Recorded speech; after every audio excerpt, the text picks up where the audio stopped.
That's what I would say to a lot of people that are looking to rent. Take a stab at maybe looking at buying, because it may be a lot better suited for you. And there's potentially more options even in this limited market to buy than really even rent. Yeah.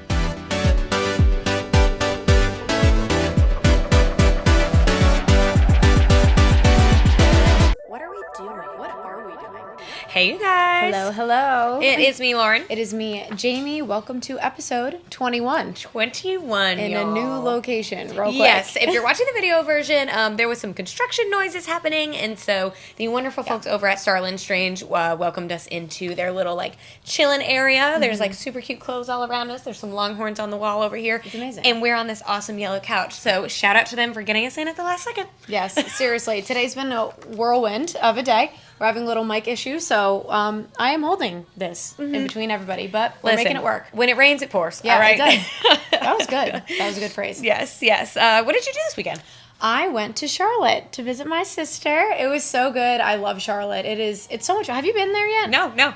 Oh my gosh, we gotta go. It's so fun. There's always just so many things to do. Yeah. And then we went to a basketball game. We went to the Hornets against the Atlanta Hawks, and one of my friends is on the team. I was about to say, do we want to do this flex? I think you should flex, Jamie. My friend Kevin Herter is on the team. So it was really cool. I mean, it's funny because everybody's like, oh my God, it's Kevin and stuff. But Red Velvet. I mean, I've known him since 6th grade. So he's one of my good friends. And it was really cool, like, to see him playing in the NBA because everybody knew like, what a superstar he was growing up. So being able to see him, like, live out his dream and everything was so cool. So congrats, Kev. You did a great job. That's really sweet. I hope he watches this. I know.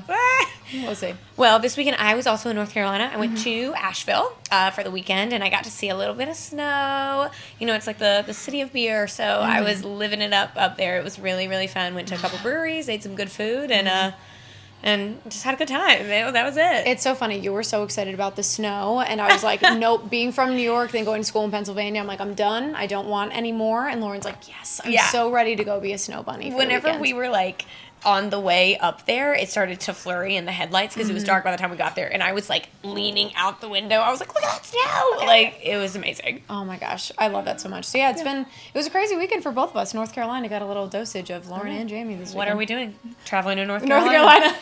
Anyways, okay, so we have a really good guest, but before Jamie introduces him, we do want to talk about Cutwater. Thank you so much to Cutwater for supporting and sponsoring the What Are We Doing podcast. So we've got a couple flavors on us today. We are talking about rum, you guys. Yeah. This is I've got the Tiki Rum Mai Tai, and I've got a little information here. It features a blend of award-winning rums with notes of pineapple, coconut, and citrus. Love. Really good. I love. And then I've got the rum mint mojito over here. It has muddled mint and lime topped with Cutwater white rum and soda water. Look. Refreshing, to say the least. We don't even have to, like, give y'all the spiel on this because y'all know everything about them. They're award-winning canned cocktails with real liquor in them. You're not going to feel like crap after you drink them, and they're freaking delicious. They are. Do you want to crack this open for me? Yeah. Thank you. We'll swap. Sorry. She'll hold the mic. Ooh, y'all heard that crack. Anyways, thank you so much, Cutwater, for being a sponsor of the What Are We Doing podcast. Day ones. Okay, guys, so we have a really fun guest on today. For all of you wondering what is going on in the housing market within Savannah. Did you see that? No. If you're watching the video version, I hope you can see that. I took the first sip and just spilled it right on my boob. Sorry, y'all. Keep going. I cannot. That was a really horrible way to introduce Ben. Sorry, Ben. Oh, my goodness. Okay. Proceed. So we talk a little bit about the housing market in Savannah because you guys know we have had so much trouble trying to find a place to live. It's hard in these streets, okay? Yeah, it's horrible. It is hard. So we have Ben Bluemle. He's the owner and broker at Seaport Real Estate Group. He is awesome, gives so much insight into what is going on. Yeah. He's been in Savannah for 10 years selling homes, so he tells us a little bit about what we should be doing as, young adults and entering into the world of real estate and buying homes. So let's head over to him. We are also sharing a mic. So. Oh, yeah. Brace yourself for that. There's making it work. 3-on-1 mic over there. Making it work. All right, let's go to him in 3, 2, 1. So there are a ton of real estate groups here in Savannah. What sets Seaport apart? We chatted a little bit about your kind of marketing style. Talk about that a little bit. Yeah, so it's what has allowed us to showcase and become who we are now is, I kind of tell us that we've got 3 pillars that kind of make us different. And what we focus on inside of Seaport is training, marketing, and then really support. So the training is something we really didn't focus on for probably until like the last 2 years. And so there's a lot of agents, and even up to that point, so 7-8 years that I've been in here, I never focused a lot on training. But what I realized that if you've been in the business a year or 30 years, the market's evolving, it's changing, technology changes. So agents, always need training. So we train our agents at least 3 times a week. So that's a big pillar for us. The marketing is really what we became known for. The elevation that we have done and the things that we do for our houses, the creativity, the video content is bar none unlike any other video content marketing that anyone else is doing. So for us, it's showcased us in a different way. It's elevated the houses in a different way. The tours that we do of the property are way different than the old school, which there was like these Matterports where you can walk through photos, but we give video tours. And so the quality and the way we do it is by far like just nothing that this market's seen. And so that's put us on the map. And then the support. What we've tried to do is take off every part of the agent's business and support it in a way that they can focus on their business, on growing their business. And truly we figured out a model with the support system that has allowed a lot of the agents to just continue to grow their business. So those are the 3 really things that I guess set us apart.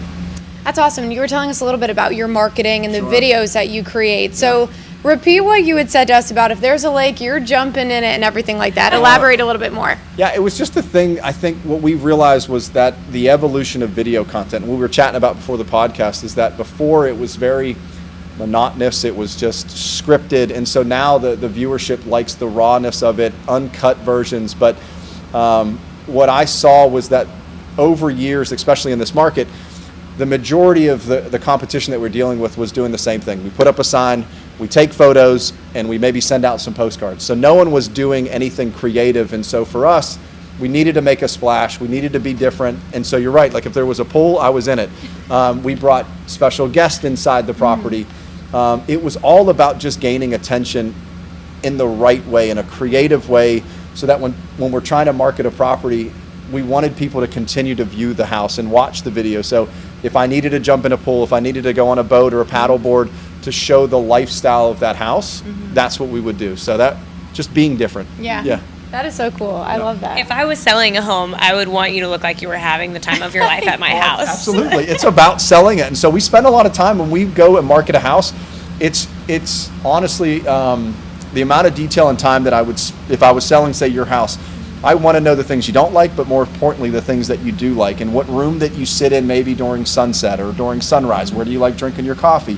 And that's what we want to try to portray. And especially in this market, the post-COVID world that we'll call it, we have so many people that are moving here that are moving maybe without even seeing the house in person. And there's that truck that we were waiting for. We were sitting here waiting for a truck to open. But ideally, when there's a lot of people moving here, you've got to give them different things than just viewing, just standard stock photos. And so for us, we're selling that true vibe of a house through our video content. And it's just gone a long way, and it's really put us on the map for sure.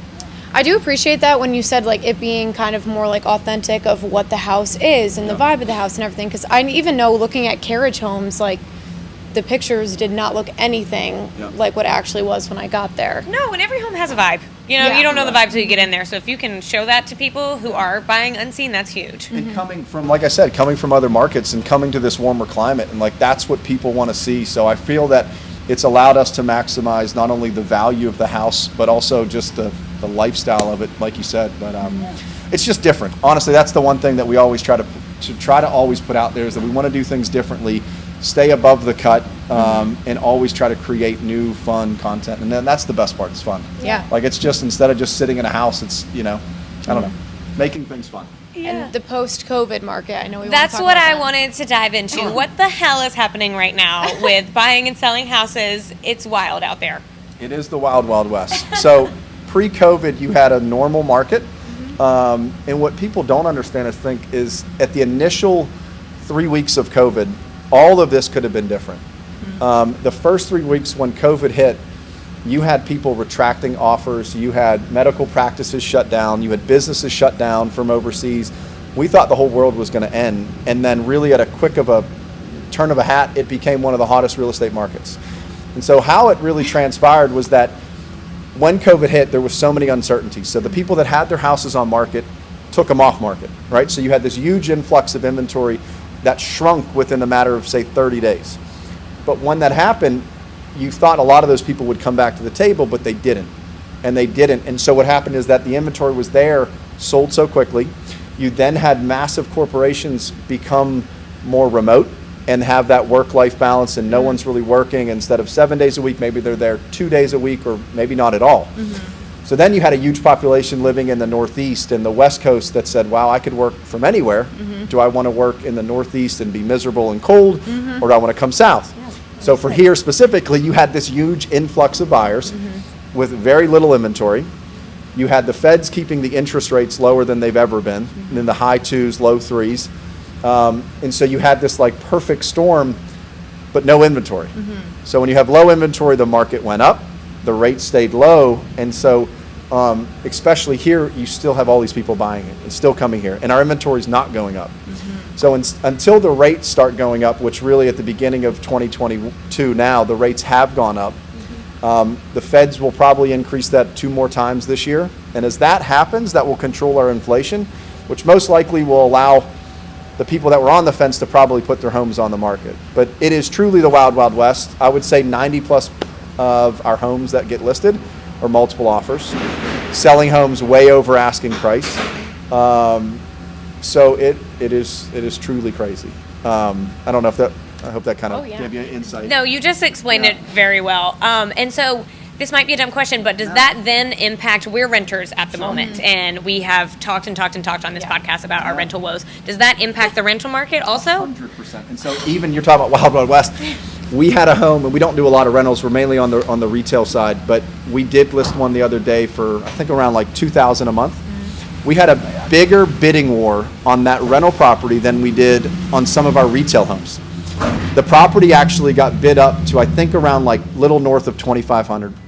We had like 15 people, like 15 rental offers, which I don't even, that's like, wasn't even a word. Like it's really like, hey, do you want this? Here's an application. But we were taking rental offers on a rental home. And so that's really interesting too, because in the rental market, what happened on that case is that even on like short-term vacations, rental homes, there's just no inventory there as well. And people always question, well, why is the short-term vacation market, why is that so increased? And the big part of that is a lot of people that had it strictly as a short-term vacation are now using it more. They're starting to come down, and their work-life balance has changed. So instead of them using maybe their short-term vacation maybe 1 month and the other months are short-term, they're using it now maybe 8-9 months out of the year. And so what happens, that decreases, and the demand for that house goes up, and the rental market goes up. And I don't really know, because we don't specifically specify in that market, but I don't know how that market comes back or comes down. Or when that will come up, because there's no really leading indication of how many more rentals are going to hit the market. But it's very competitive. And that also has helped us when you are looking to rent. And this isn't a push for you to buy. Like, I'm not trying to sell you to buy a house now, but when you literally, which you can, we'll gladly help you out. But it's in the case where truly, if you have the money to go down payment, or if you have some really unique financing where you don't have to come out of pocket, it truly is much better suited to buy, because your mortgage will be drastically less than what the rental rates are now.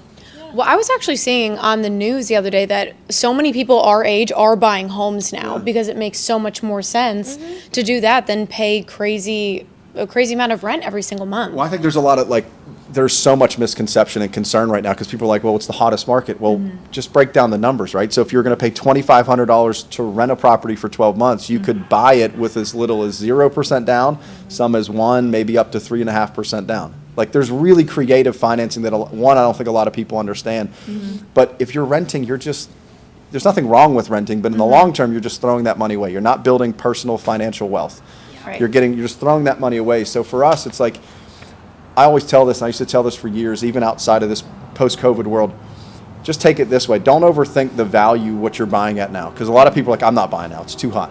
Yep. What if you bought it, say, at $200,000, and then you ended up technically selling it for $200,000 in 3 years? A lot of people will say, that's crazy. That's not. I want to buy it and I want to have all this equity. Yeah, but in 3 years you can take that equity back. Versus if you rented for 3 years, that money's gone, right? Yeah. So people always try to overanalyze, and I'm like, it's okay. It's okay if you just get your money back, because you're getting your money back. You don't get it back in a rental position. So that's what I would say to a lot of people that are looking to rent. Take a stab at maybe looking at buying because it may be a lot better suited for you. And there's potentially more options even in this limited market to buy than really even rent. Yeah. We keep running into, like, trying to find somewhere and then the bidding war happens. Like, I've seen so many rentals with 15 other people, and then I just feel like so competitive and I hate it. And I actually just found somewhere, and 2 days after I signed the lease, they said, hey, we're going to sell it, and we already have 5 offers and we haven't even put the sign out. I'm like, so if I can interject on that, that's actually what we're seeing to start to happen on our buyer side. We have a lot of our agents that worked, and you're representing buyers to find houses, and it could be weeks, it could be months. We've had people that have wrote up to 20 offers on houses and get beat out. So what I feel outside of the curbing of inflation through the increase of interest rates is that you have these buyers that are just tired. Tired of going out every weekend, tired of missing out. And so you have this fall off of buyers that just said, hey, I'll wait. I'll wait. So I think that's going to kind of help the buy market a little bit, and that may help the rental market too, is that people are just tired of just missing out. And it's just it's like rejection, like you're trying to go after a girl or something, or a guy, whatever the case may be, and it's like you just keep getting rejected. What do? You just screw it, I'll just stay single, you know?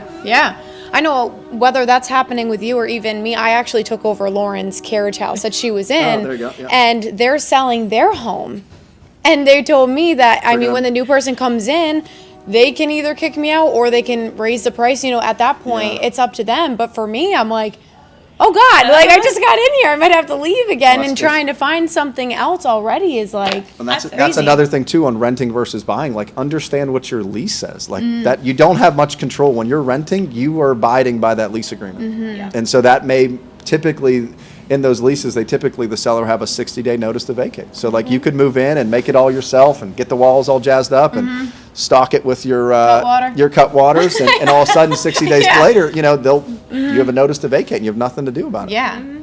That's a high risk.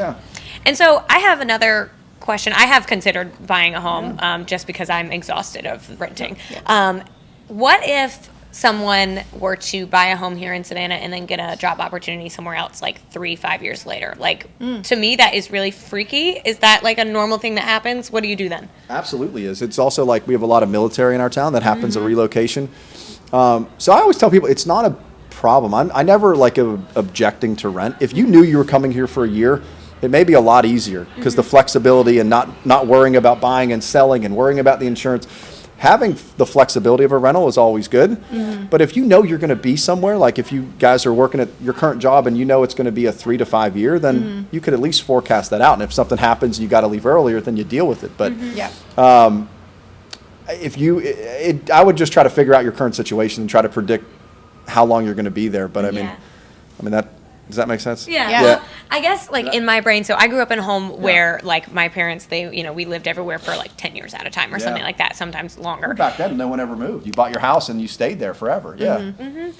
And so I guess that's, to me, I'm like, I don't know where I'm going to be in 10 years, but I hope I'm still in Savannah in 5. And so I guess, I don't know, I just need to recognize, and probably a lot of people, it's not the end of the world if you have to sell your house in 5 years, right? What else would be your concern though? I'd ask you that. Like what, out of not knowing the uncertainty, I mean, is there anything else that would hold you back? I don't know. No, not really. That's what I'm saying. Like, I feel like I just haven't researched it and I haven't asked the questions. You know what I mean? Like, I don't know. Yeah. I guess, I don't know. I just can't picture myself owning a home right now. Yeah. What do you say to people who say that? That it's a lot more easily obtainable, I would think, than people think. That's why I was literally asking you, like, is it a fear, or is it just you just didn't know you could afford it? Like, I think there's a lot of people that don't know they can actually afford a home. Well, that's what, for me, I have chatted, like I told you earlier, with a couple of my, realtor friends, and I just kind of assumed that I had to save up for a house for, 5-10 years. And, of course, I want to be saving, and I am saving and things like that, but I don't have a ton, and so I didn't even know that was in the realm of possibilities. Right. Yeah. Because the thing, even when you're renting, you still need a deposit. Like, that deposit is somewhat, could be exactly what you need for the down payment. Yeah. And you get that money back. There's a lot of creative financing. I know it's probably thinking, yeah, but it's just simple. All you really got to do is just talk to a local mortgage lender, let them run your credit, and they'll give you a good idea. And the good thing about when you talk to a lender early, the good ones will actually help forecast out and be like, hey, right now, I think it's a little tight. But I think if you maybe pay off this debt, because a lot of people that are not there yet maybe have certain amounts of either credit card debt or other college debt. The good ones will work through as a consultant to say, listen, in 6 months, if you pay off this, you pay off this. Instead of having 10%, you only need 5% down. So they'll be able to kind of put you in a really good guidance and a direction to get you there. So that's what I always tell people. Even if you're considering it or never consider it, talk to a mortgage lender and let them walk you through that step. But it's great. I mean, it's good to hear that, that you guys you just didn't know.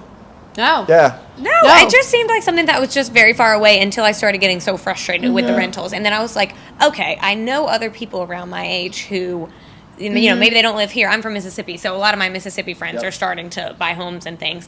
And I'm like, I don't know if it's something different there. And so I just started, looking into it. I'll even give you an example on my side. So, I own another company. My wife and I, we buy and hold rental properties. We just talk about rentals, right? And I think the misconception there for a lot of people now, when there's so much money in the market, it's such a good market, that people are trying to buy these incoming producing properties. And for me, until I learned through one of my big business mentors, is that you don't need all this cash. You don't have to buy these investment properties in cash. You leverage your money. And that's the cool thing with the mortgage market and where and how the US works, is how you can leverage what you got and finance these purchases. And so that was a big thing for me, is learning how to leverage money.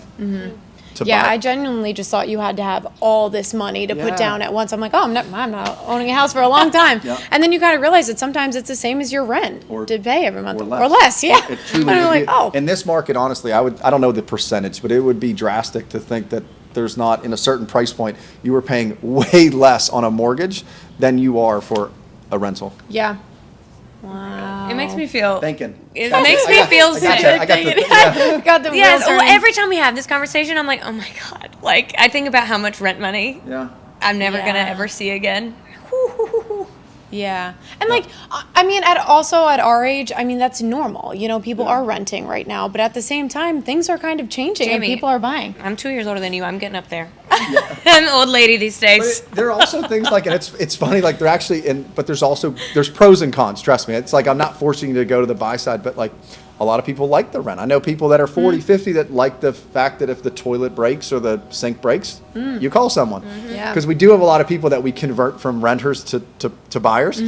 And honestly, it's always those buyers that have never bought before, and they're on the first day, something goes wrong. Oh, yeah. And they'll call us and be like, what do we do? I'm like, well, you can't, there's no landlord to call.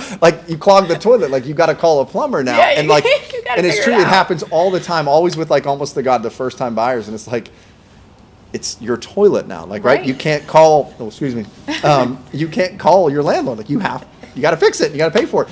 And they're always so shell shocked. And it's that's the pros and cons, right?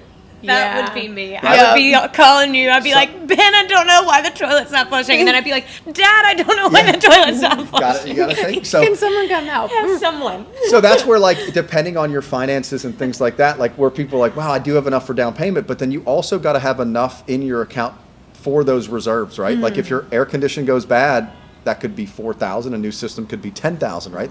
Oh my God. Or if your roof leaks, this there's certain things you have insurance, but those are the real things where at a fixed rate, exactly in a rental where you're going to be, because if it's $2,000, it's $2,000 no matter what happens to that property. But when you own it, it could be $1,500, then something bad went wrong. Yeah. Because there's appliances, everything can go, Yeah, for real. So then you got to pay for it. Yeah.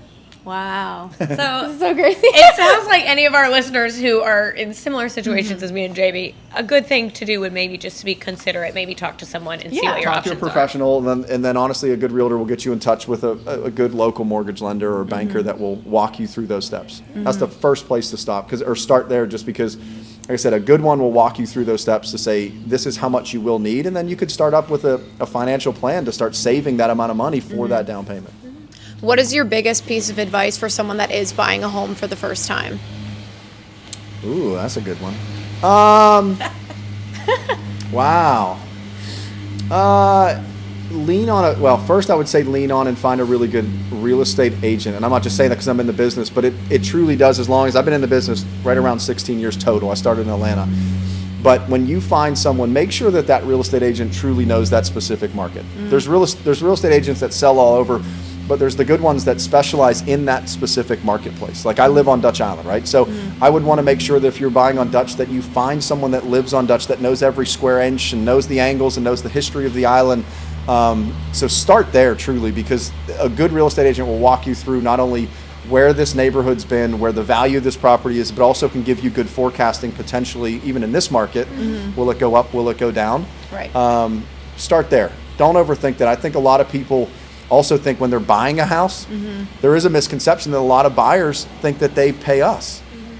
So that's that's a good, I honestly, I should have said that first, is that a real estate agent, a real estate expert in that area, a lot of people think that if I was going to represent you to buy your house, that you owe me money, and you don't. The seller will pay my side of the commission. So you're getting, so like, you think about it, right? You're getting someone to say Dutch Island, right? You would get a Dutch Island expert that knows every square inch of Dutch Island at zero cost to you. So why wouldn't you start there versus trying to start this whole thing going on Zillow and all these third-party sites? You literally pay $0 for my services. And this is what I do for a living, right? Oh, wow. Okay. So the seller, when we find your house, the seller pays our commission. I did not know that. Did didn't you know either. that? I So didn't we know actually that was get different. that a lot, because a lot of times people will say, no, I don't want to do this or don't work with him. Like, but you don't pay us anything, right? So that would be a Why good not? recommendation, is try to find someone that truly is a local expert in, if you want to go to Ardsley, if you want to be in the historic district, or right here, right around this area in the Starland district. Find someone that really knows that market. Yeah. Wow. That was good advice. Very good. And then go advice. back to what I said, is talk to a mortgage lender too. Yeah. Because that's another thing too, is I think people, if I can keep going on that, is that no matter the price point, first time, secondary home, fourth home, people always kind of go with their heart and their soul, and they see these big pools and all this stuff. And we've had that happen, is where they all of a sudden go up and they're looking at $1 million price point, and then all of a sudden they talk to the lender and maybe they can only go to 750.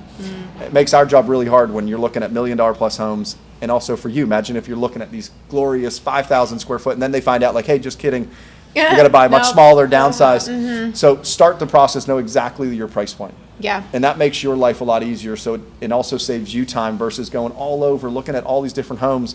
A good real estate agent will find and say you could buy between 350 and 400.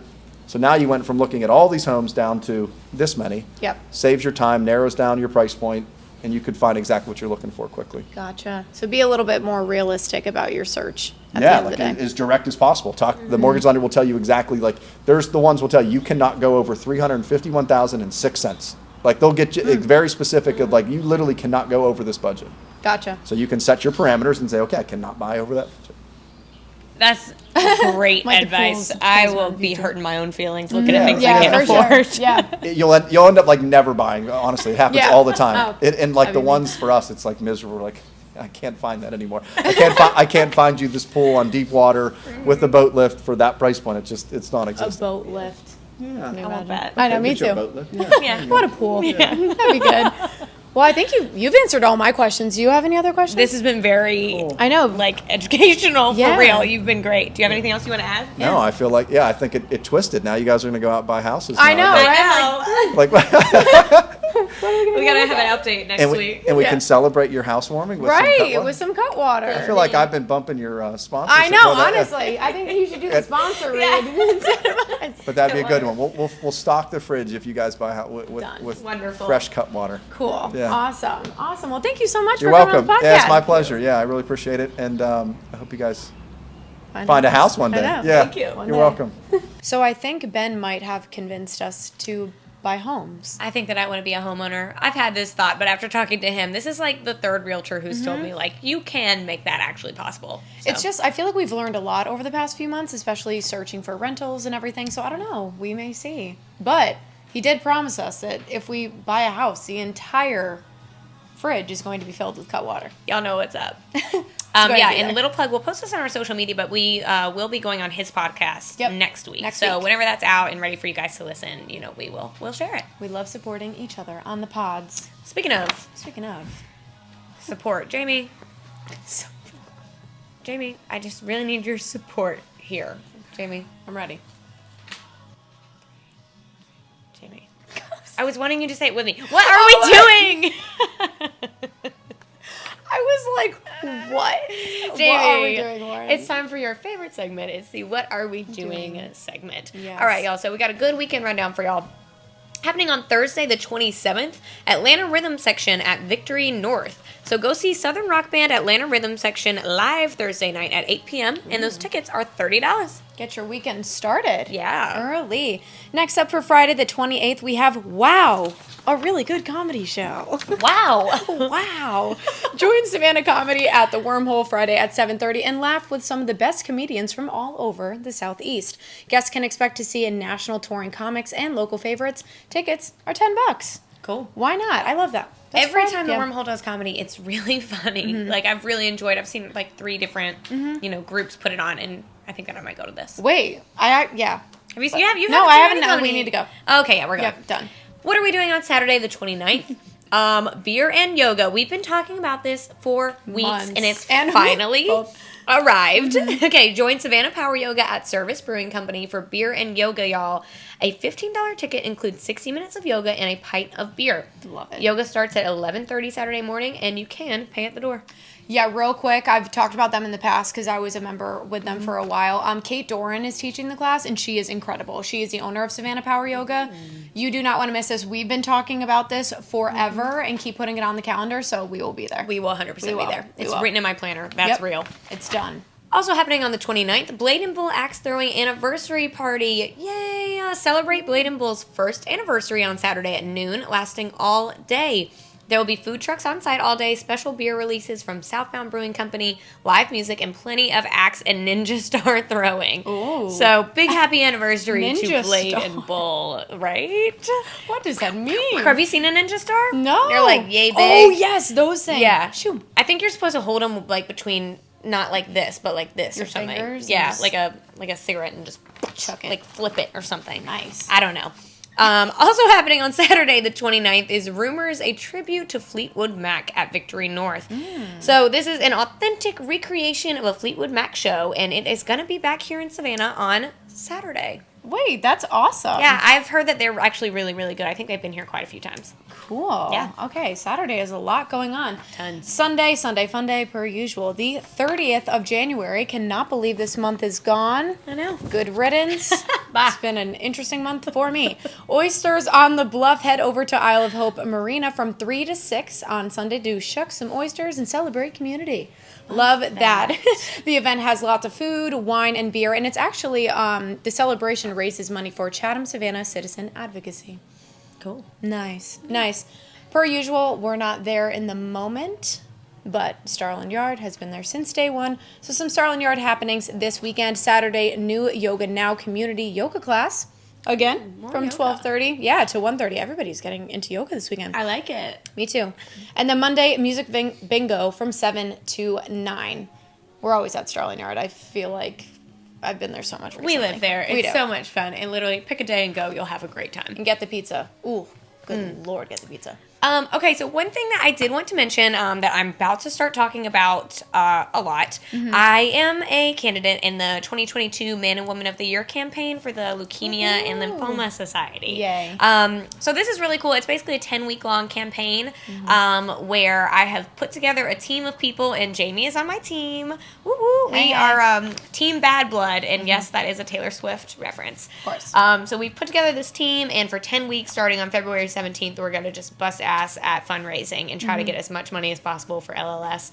And so you can go to my page, my personal page, Lauren_Wolverton, on Instagram to learn a little bit more about it, but I'm going to be filling you guys in on all the ways that you can help. And if you have a connection to LLS and you want to actually join our team, send me a message, and it's not too late to hop on Team Bad Blood. So Yeah, definitely. We're going to start doing a lot of promoting it, and once the link goes out, we'll have it in our bio. I'll have it in mine. You'll have it in yours. So you won't be able to miss it. And we also have some fun podcast events coming up soon where you'll be able to donate at that event, and proceeds from the event will be going to Lauren's campaign as well. So we're excited to talk about those too. But it's going to be really fun. I've never done a big fundraising campaign before, Yeah. so I'm nervous and I'm excited, I love but it. It would it's be going to be so good, and it's a really good cause. yeah. So Well, congratulations also. thank you for helping me.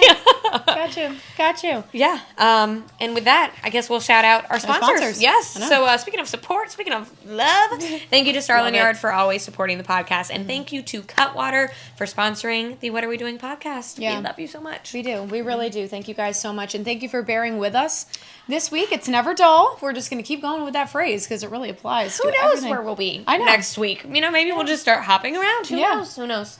We might just be walking and talking around the streets. This Just a walk and talk episode. Can you imagine just holding it selfie style? And now. Yeah, a selfie stick behind me, City podcast. Hall. Yes. Amazing. Well, thank you guys so much. We love you. And oh, wait, social media. Good Lord. Second week in a row. I'm telling you, my brain is follow us. not working.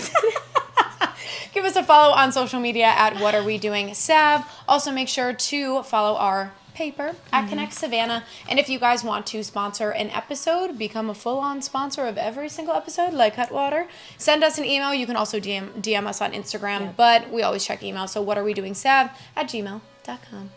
Thanks, y'all, and Thank you so much. have a good weekend. Thank you. Bye, guys.